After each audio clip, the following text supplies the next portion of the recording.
and logarithms. We have another second example here. I want to take you through this, and I believe that it's a good reminder of how you approach problems on logarithms and also indices. How you solve logarithm problems using logarithm tables. So welcome.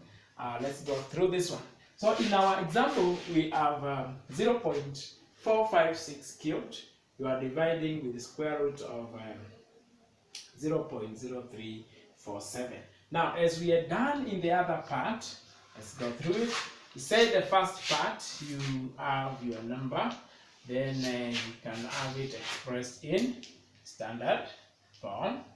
And then the third one, you can say you get the logarithms. So the first, our number here is 0.456. Okay, we want it to be cubed. So 0.4. Let's express this one in standard form. It is 4.56 times 10 power negative 1. 4.56 times 10 power negative 1. And this negative 1 gives us a bar 1 here because of this power negative. It could be power positive 1. We would have said there 1 point. If this is a negative, we say bar 1 point. So we have the logarithm of 4.56. 4.56. This is 0.6590. 6590. Yeah, 4.56. Yeah, correct. And because it is cubed, when a number is cubed, on the logarithm table, on the logarithm side, you multiply this by 3 because it is cubed.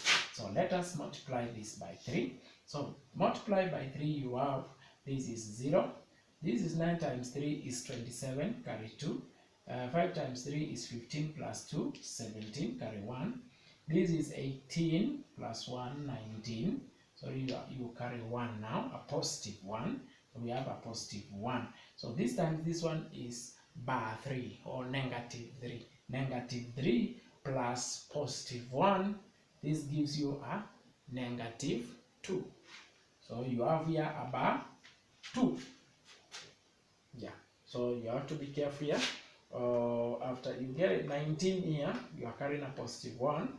Now this is 3 times bar 1, get bar 3. Then bar 3 plus positive 1 shall get a bar 2. Now, the other number here is 0.0347. And this one we are required to get the square root. Let's now get the standard form of this one is 3.47 times 10 power negative 2. 3.47 times 10 power negative 2. That makes here to have a bar 2 point.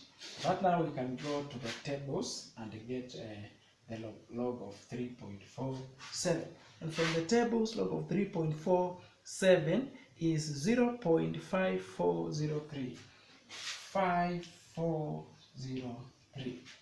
So that's this one, the log of this one becomes this. Now, because it is under a square root sign, what we need to do is simply to multiply this one by half. And when you multiply by half, you can now have this one. This is a bar 2 or else a negative 2. Separate the negative with the positive. This is a negative by negative 2. And this is a positive 0.5403. Okay, so all of them you are multiply by 2. So that can mean you divide this one by 2, and also you divide this one by 2. So that we get what? We shall get this one as bar 1 plus by 2 1 by 2 we get 0.27015. Okay, 27015. And this makes it 0.27 we can round it off 2702. 2702. So combining this one shall give us bar 1.2702. And so if we can carry on now with our calculation, where this is our number, this is our standard form, and this is our logarithms. It's our logarithm part. So we shall take now, remember this is the numerator, this was the numerator, and now this is the denominator. So we can have them here, so that we can now, because it was a division, this was a division, we now subtract the 2. So we're going to have now bar 2.9770. Then we have here bar 1.2702. Since it is a division, we subtract. So 10 minus 2, 8. We shall have this one 6. 7 minus 7 is 0. We shall have this one is 7 point. Now this gives us bar 2 minus -1. So minus 2, minus and minus makes it a positive, so that we can have minus 2 plus 1, so that here we can have a bar 1. Now after getting bar 1, okay, this is the final part. Now we can get the anti-logarithm, and because this is bar 1, this one becomes 10 power -1. So we're gonna now check the anti-logarithm of 0.7068. Now from our anti-logarithm table, 0.70, good, then we have 6, and then we go to 8, we have 10. So from our logarithm tables, we have the anti-logarithm of that is 5.092. 5.092. So now the actual value, the answer for this one, we can write it up here. So this one times this one gives us 0.5092. 0.5092 as our final answer.